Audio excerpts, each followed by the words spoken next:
United States 82nd Airborne Division during the Second World War.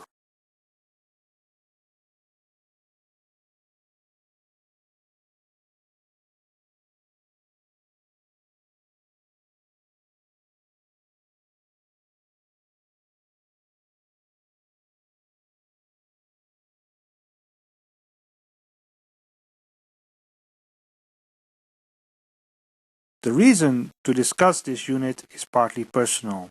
When I was a young man, I read the memoirs of James Gavin, the commanding officer of the 82nd from August 1944 until the end of the war. He was also known as Jumping Jim among his men. The history of the 82nd goes back to the First World War, when it was deployed as a regular infantry division. In March 1942, the division was reactivated as part of the war mobilization of the United States.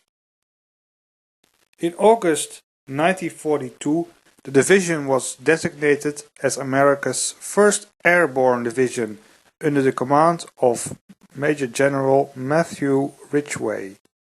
The division was henceforth to be recruited from volunteers coming from all over the United States. This is one of the reasons the name All-American Division, which was adopted during the First World War, stuck. In the summer of 1943, the division was ready for action, and its 505th Regiment was parachuted on the Italian island of Sicily in July 1943 as a screening force for the seaborne landing in the context of Operation Husky. The baptism of fire was tough for the untested division. The jump was in daylight, and the opponent was the German armored division Hermann Göring. The division managed to fight off its opponents and distinguish itself. A good example was the handful of paratroopers commanded by the 505th Regimental Commander, James Gavin, who fought off a much larger German armored force. Sicily was a close call, and so was the following deployment at Salerno on the Italian mainland. In Salerno, in September 1943, the 82nd was once again dropped in daylight, used as a screening force for the seaborne landing, and confronted by superior German armored units. Once again, the division managed to hold its ground. This cemented the reputation of the 82nd as a crack airborne unit. In May 1944, one regiment of the division, the 504th, was detached for the airborne support for the landing at Anzio. It was a testament for the faith in the 82nd as a crack unit. The rest of the division was transported to England for the preparation for D-Day, the invasion of France. In the wake of the drop over Normandy, there were some changes. There would be a division-sized airborne landing during nighttime. For this purpose, the so-called pathfinders would land first and mark the landing zones for the parachuters and the gliders. It would also be the most contested air landing in the history of the division, because the area was for a significant part inundated and dotted with anti-airborne obstacles. There were at least 3 German divisions in the vicinity. It would be the first glider combat drop of the division. Despite the mentioned precaution of pathfinders, the drop was highly scattered due to bad weather and heavy German anti-aircraft activity. This enhanced, however, the purpose of the 82nd's mission to screen the landing zone on the beaches from German counter-attacks. The German troops were pinned down or roaming the countryside to mop up the scattered airborne troops. The division managed to secure the crossroad town of Sainte-Mère-Église as a base of operations, but failed to establish a bridgehead over the river Merderet. The division laid the groundwork for the Utah beachhead in order to conquer the strategic Cotentin Peninsula. During the Normandy campaign, the 82nd was taken out of the line, just as happened in the previous campaigns. This was done in order not to waste airborne troops in the role of regular infantry. In August 1944, James Gavin became the new divisional commander after General Ridgway had been promoted to the post of commander of the 18th Airborne Corps, which comprised the 82nd and the 101st Airborne Divisions. These divisions were earmarked for Operation Market Garden in September 1944 in a bid to drive deep into Germany by capturing the Rhine Bridge at Arnhem.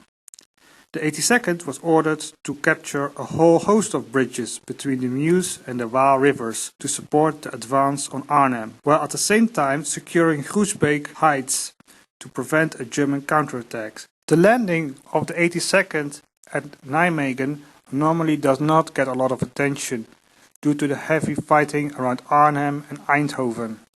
The 82nd managed to capture all of its objectives in 3 days. Most importantly, all its captured bridges were intact. The fighting in Nijmegen was particularly heavy as Waffen-SS troops had dug in the Una Park in front of the Waal Bridge. The above-mentioned 504th Airborne Regiment, which was at Anzio, crossed the Waal River in rowing boats in order to capture the Waal Bridge. This didn't save the British in Arnhem, however, because they were forced to surrender that same evening. The deployment in the Nijmegen area was the most prolonged period of combat so far for the 82nd. It was not until the middle of November 1944 that the division was pulled out of the line, almost 2 months after the air landing. The division was put in reserve with its sister division, the 101st Airborne, in the Reims area in northern France. The period of rest was brief, however, because the Germans opened the Ardennes offensive on December 16, 1944. The Ardennes offensive came as a shock to the Allied High Command, and the US 18th Airborne Corps was the only readily available reserve. The airborne soldiers were loaded onto trucks and rushed to the Ardennes to be deployed as line infantry. The story of the 101st Bastogne has become the stuff of legend, but the exploits of the 82nd are blatantly overlooked. The 82nd was deployed on the northern end of the Bulge and bore the brunt of the main attacking force, the German 6th Tank Army, with its SS tank divisions.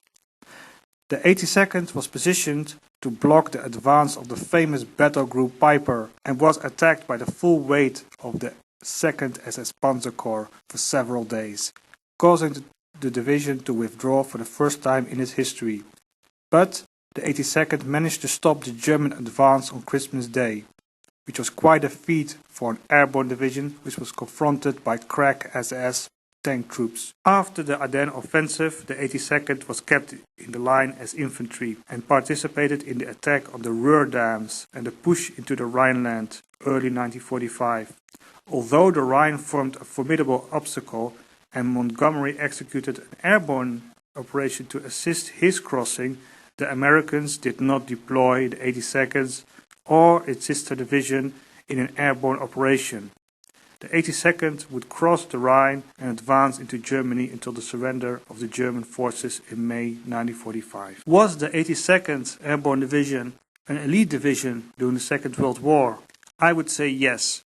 It was a volunteer force which was selected for airborne operations, which put it at the vanguard of the major seaborne landings in the European theatre of operation. Although the 82nd was not deployed as an airborne unit after September 1944, its biggest combat performance was the blocking of the main German thrust in the Ardennes, a feat largely forgotten by the fighting around Bastogne.